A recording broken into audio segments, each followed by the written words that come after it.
Welcome to this presentation on checking for binary search trees or BSTs.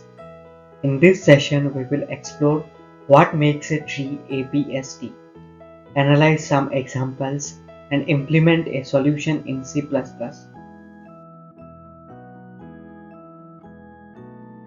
problem statement is simple. Given the root of a binary tree, we need to determine whether it is a binary search tree. A binary search tree is a tree where every node follows a strict ordering rule. The left subtree contains nodes with values less than the current node, and the right subtree contains nodes with values greater than the current node. We also assume that BSTs do not contain duplicate nodes. The constraints are as follows.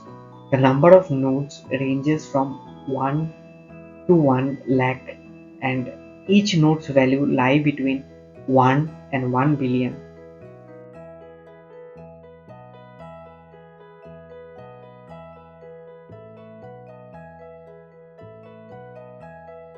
A binary search tree must satisfy three conditions. First, every node's left subtree should contain values smaller than the node itself. Second, every node's right subtree should contain values greater than the node. And finally, both left and right subtrees must also be BSTs. This ensures that the entire tree maintains the BST property.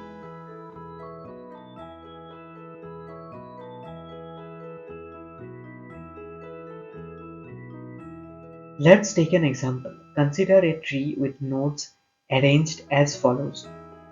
The root is 2 with 1 as its left child and 3 as its right child. Additionally, 5 is the right child of 3. Since all nodes satisfy the BST conditions, the output is true, indicating that this is a valid BST. Now let's look at an invalid case. Here the root is 10 with 5 as its left child and 20 as its right child. However, in the right subtree there is a node with value 9 which violates the BST property since it is smaller than 10 but appears in the right subtree. Therefore, the output is false, meaning this is not a valid BST.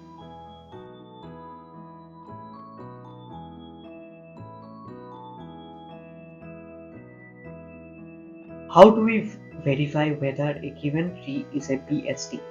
The approach is simple.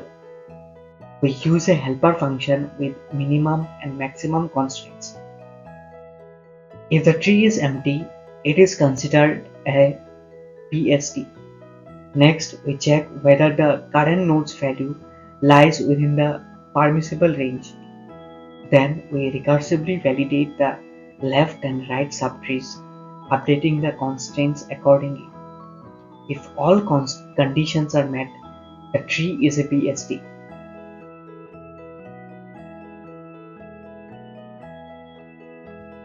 Now let's implement this logic in C++.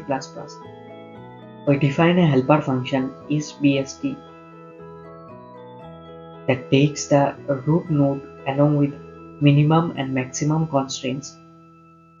If the node is null, we return true. Otherwise, we check whether the node's value falls within the valid range. If not, we return false. The function then recursively calls itself for the left and right subtrees, updating the constraints accordingly.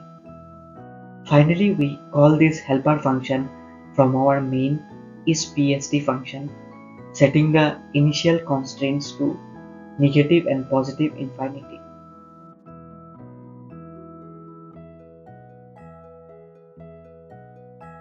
Let's analyze the efficiency of our approach. The time complexity is big of n since we visit each node exactly once.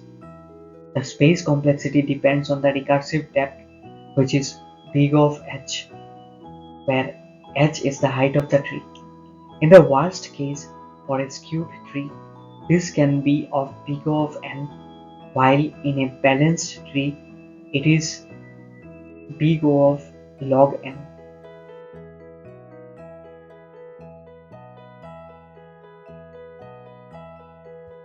To summarize, we have learned that a BST follows the rule where left nodes are smaller and right nodes are larger. We implemented a recursive solution using min-max constraints to verify a BST. The solution runs in linear time and efficiently checks for a BST validity. We also covered multiple examples to solidify our understanding.